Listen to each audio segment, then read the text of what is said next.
Welcome to Explore York Libraries and Archives. This film has been created by community groups in York to help you identify, manage and use your community archive. In this video, we're going to look at what digital records are, the formats you can store your records in, how you name those files, and look at the basics of social media.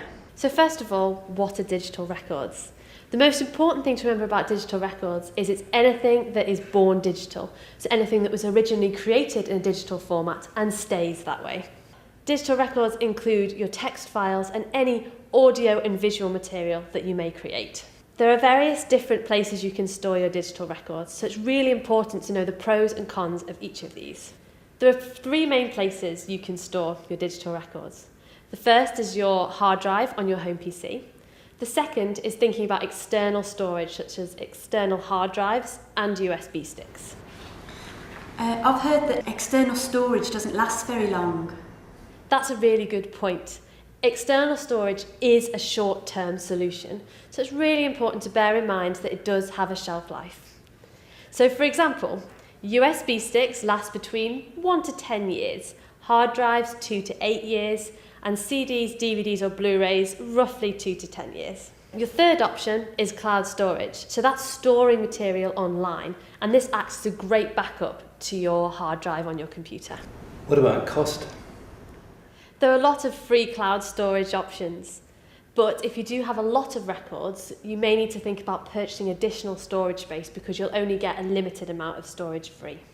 Remember to keep all your versions of digital records updated across at least 2 different mediums, and make sure that more than one person has access to your digital records because you really don't want to be relying on just one person to manage everything. What format should I store my records in? We recommend that you store your records as a PDF. These are a more static version of the original record, and the metadata behind it will store exactly what program it was originally created in. If you have access to the more advanced version of Adobe, which is Adobe Acrobat, then you can store things as a PDF-A. So the A means archive, so it basically means that it cannot be altered at all as a version, just making it a safer option for long-term storage. With photographs, we recommend you keep 2 versions. Keep the larger TIFF file, which is the high-quality version, which is perfect for your archives. However, because it is a large file, it can be difficult for providing access. So what we would say is also keep a JPEG version as well. They are a smaller version and great if you need to share documents. In terms of naming your files, keep your file titles short and easy to understand.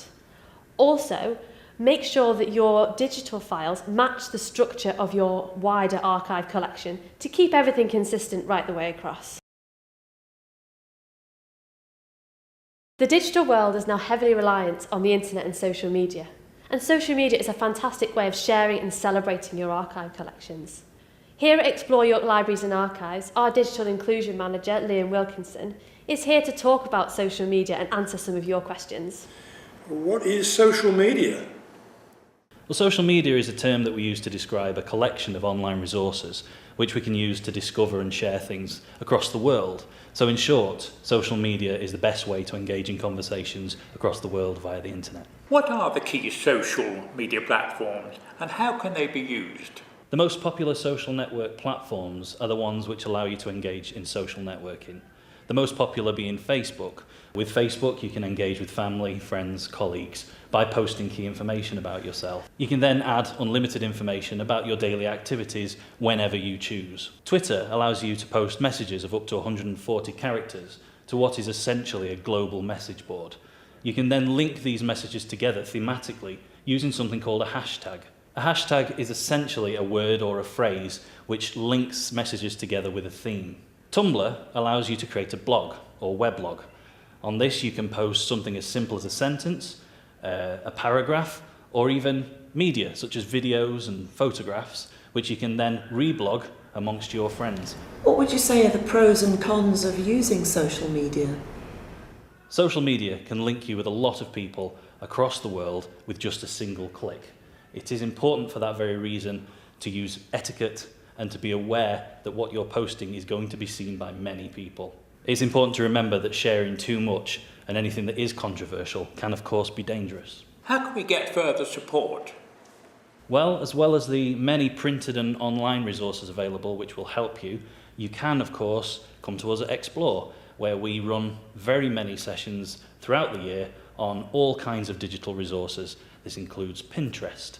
It also includes Facebook, Twitter, Tumblr, of course, and many, many other aspects of the internet.